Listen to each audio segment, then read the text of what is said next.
Chapter 2, Lesson 3 continues on with lines or graphing. And in this case, it's going to focus more on the graphing part of those lines with equations. So I've put these two equations at the top, more or less just because if you go back and forth between the lessons, this is going to be one of the key points from this lesson. Lines. We're looking at the slope. And the slope is the rise over the run. I should really rewrite that. The rise over the run. It is the ratio of that. The rise is the vertical rise, and the run is the horizontal.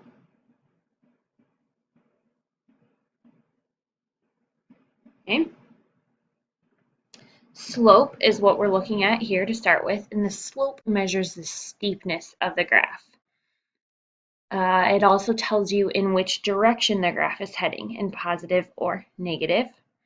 And just as I said up above, that slope is a ratio. The slope is a ratio. It can be represented as a fraction, and it should be simplified. Those are kind of key parts of a ratio or of slope. Now we're going to talk about, well, how do we find slope? When we find slope, if we're given 2 points, in this example says let P be x1, y1, we've worked on this already, and then Q be x2, y2. Those would be 2 distinct points. If we know them, or we have those 2 points, we can find the slope by finding what they call the change in y,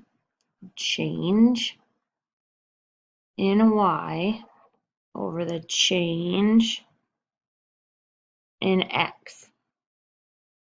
The change in y would then be that y2 minus this y1 over the change in x, which is x2 minus x1. Slope. That's how we find slope if we're given 2 points.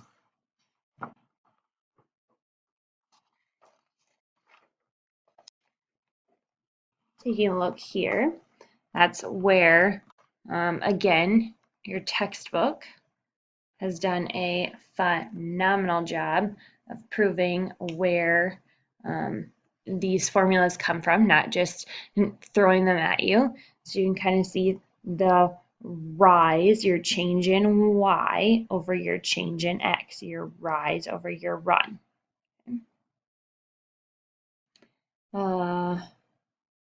When you're finding your rate of change is also known as slope.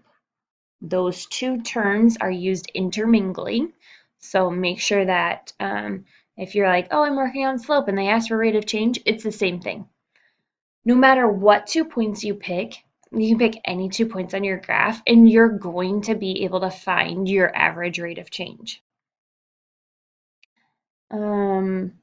It's going to be the exact same no matter what 2 points you pick. You might just need to simplify, but it will always be that. So rate of change, y2 minus y1 over x2 minus x1, that's going to give you your slope.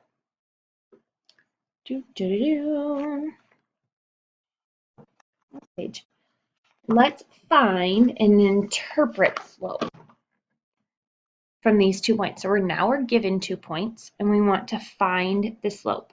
Let's just write that slope formula down. This is to find slope or rate of change. This is also in that y equals mx plus b form. That is also known as the m, okay? Kind of foreshadowing what we're doing here. So y2 minus y1 over x2 minus x1. This is known as change in y over change in x. the average rate of change, also known as the slope. I come up here, I label x1, y1, x2, y2. So my x2 in this case is -3 minus 2, and then 5 minus 1. Simplify.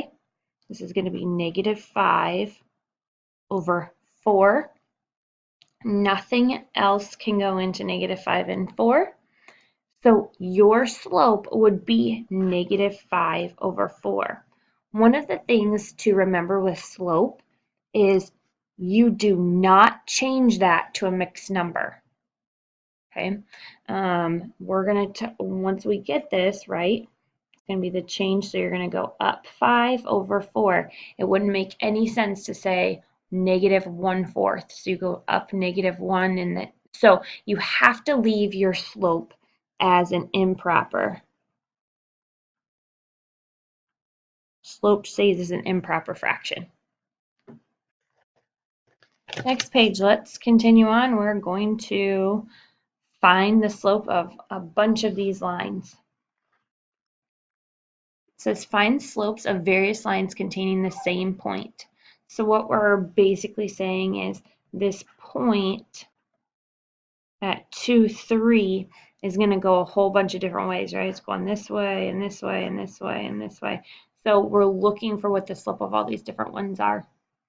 Point that we're going to use on all of these is 2, 3. So I'm just going to call this our x1, y1. And then all of these are different points, right? We're looking at different lines. So we'll call these x2, y2 all the time.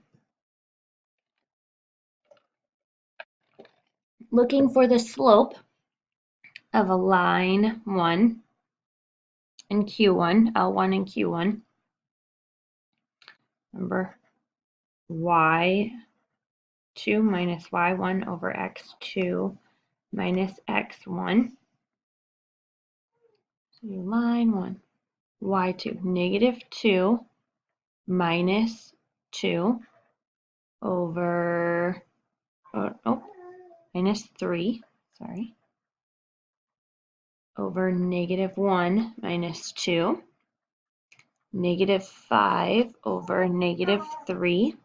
A negative and a negative make a positive, so the slope of this line would be 5/3. Line 2, y2 minus y1 over x2 minus x1.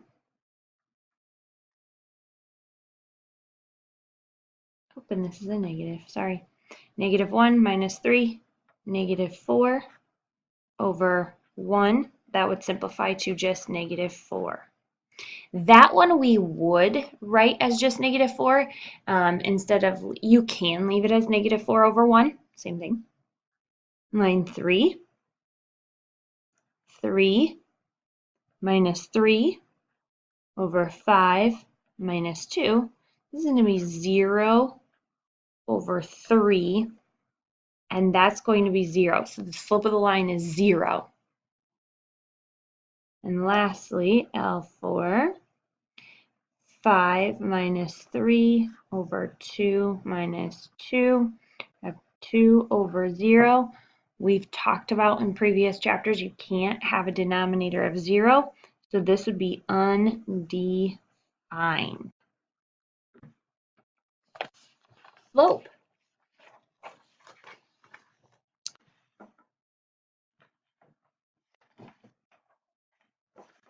We just did all of these. This is just a way to look at those. So line 1, we kind of looked at that slope, and that slope was positive. Line 2, our slope was negative. Line 3, our slope was 0, going this way. And line 4, our slope was undefined, going straight up. Okay. Take a look at this graph right here. Notice all of these slopes are positive. +6, +2. This would be a 1, half, and 4. One of the things I want you to note is they're all going in this direction, And as the slope gets larger, our graph gets steeper. Taking a look at the negatives, the exact same thing happens. The larger the slope in the negative, the steeper it gets, but please note which direction these are all going.